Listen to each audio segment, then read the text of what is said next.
अस्सलामुअलैकुम। मेरा नाम नसरीन है तो मैं बड़ी अल्लाह ताला दी खैर आई।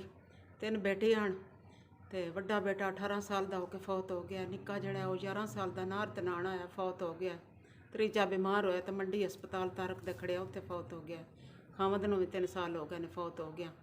तो 3 बेटियां ने तो कोई साडा रब दी 2 दी शादी कर छड़ी गए तो एक बेटी मेरे नाल है तो कोई कमाण वाला नहीं ना कोई जी। लोग मदद करते हैं तो मेरा टाइम गुजर गया। अल्लाह की ज़ात तो बगैर कोई नहीं मेरा सारा।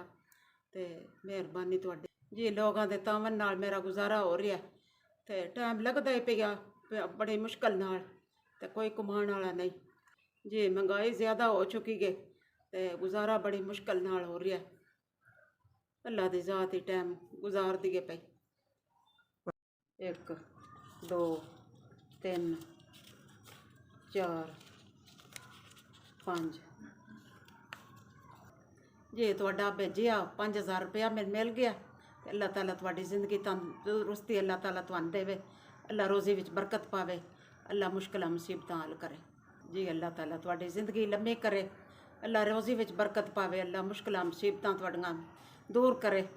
साडे गरीबां दे हाल ते रहम कीता। अल्लाह ताला तुहाडे हाल ते रहम करे जी। अल्लाह ताला तुहाडे रिज़क विच इजाफा करदा करे। माड़ियां गरीबां मस्कीनां दे हाल ते रहम करदे हो। अल्लाह ताला तुहाडे हाल ते रहम करे। अल्लाह ताला तुहाडे बेटियां दी लम्मी जिंदगी करे। साडे गरीबां बंदियां लो ख्याल रखिया करो ते अल्लाह ताला तुहाडा दित्ता कबूल ते मंजूर करे जी। अल्लाह ताला तुहानूं किसी दा मुहताज ना करे। अल्लाह अपनी जनाब विचों तुहानूं खुली रोज़ी देवे। अल्लाह तंदुरुस्ती देवे ते लम्मी जिंदगी देवे।